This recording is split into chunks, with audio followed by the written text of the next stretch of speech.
Bismillahirrahmanirrahim. Assalamualaikum warahmatullahi wabarakatuh.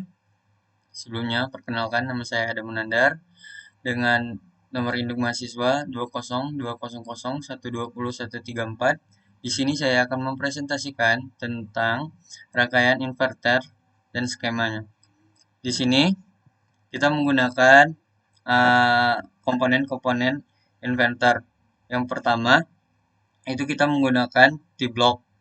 T-block berfungsi untuk menghubungkan dan mengisolasi badan balok utama yang keras seperti plastik atau keramik yang secara elektrik mengisolasi balok-balok yang berdekatan. Bagian konduktor terbuat dari tembaga dan logam tahan korosi yang kompatibel dengan tembaga.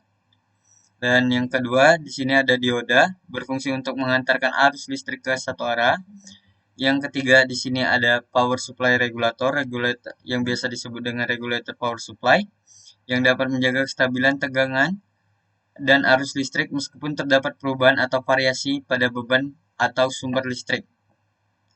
Yang ketiga, di sini kita ada ground. Ground sebagai penghantar listrik yang langsung menuju ke tanah. Yang keempat, di sini ada resistor. Resistor berfungsi sebagai menghambat dan mengatur arus listrik dalam suatu rangkaian elektronika. Selanjutnya, di sini kita ada MOSFET. MOSFET berfungsi untuk menaikkan tegangan, menurunkan tegangan pada mengalir pada rangkaian inverter. Di sini kita juga ada LED sebagai indikator atau petunjuk dalam rangkaian inverter. Ini apakah berfungsi dengan baik atau tidaknya inverter tersebut. Di sini ada transformator. Transformator berfungsi sebagai alat untuk menaikkan atau menurunkan tegangan arus listrik dengan memanfaatkan induksi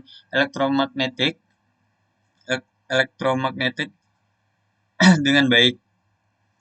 Dan di sini ada pin. Pin berfungsi sebagai pembaca komponen analog dalam Arduino.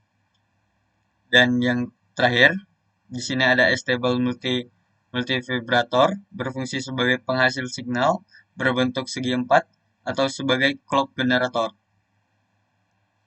Setelah itu, di sini saya akan menjelaskan prinsip kerja dari inverter.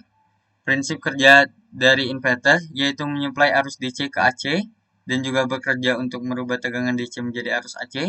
Sumber daya listrik DC yang memiliki tegangan rendah dimasukkan ke center tap, CT, sekunder, dan trafo. Sedangkan dua titik ujung trafo dihubungkan dengan menggunakan saklar yang biasa disebut titik A dan titik B. Ketika saklar diarahkan ke titik A, maka akan membuat arus listrik dari jalur atas mengalir dari terminal positif ke CT. Sedangkan saat dipindahkan dari A ke B, maka arus listrik dari jalur 1 akan berhenti dan jalur 2 akan mulai mengalir dari terminal positif CT ke trafo hingga ke ground menggunakan saklar titik A dan B, jalur 1 dan jalur 2. Dan di sini dapat kita simpulkan bahwa rangkaian inverter juga memiliki dua kesimpulan, yaitu dari rangkaian yang telah dibuat dan disusun dapat disimpulkan bahwa inverter ini digunakan untuk mengubah daya arus searah DC dan menjadi arus bolak-balik standar AC dan berfungsi sebagai pemasok rumah dan industri. Adanya inverter ini dapat memberikan cadangan tenaga listrik ketika terjadi pemadaman listrik. Dan dia juga bisa menjadi cadangan tenaga listrik. Dan yang kesimpulan yang kedua adalah di sini bisa kita ketahui bahwa inverter merupakan kebalikan dari konverter atau lebih dikenal dengan adaptor yang memiliki fungsi mengubah tegangan AC menjadi tegangan DC. Mungkin itu saja yang dapat saya sampaikan. Lebih dan kurang saya mohon maaf. Kepada Allah saya mohon ampun. Wassalamualaikum warahmatullahi wabarakatuh.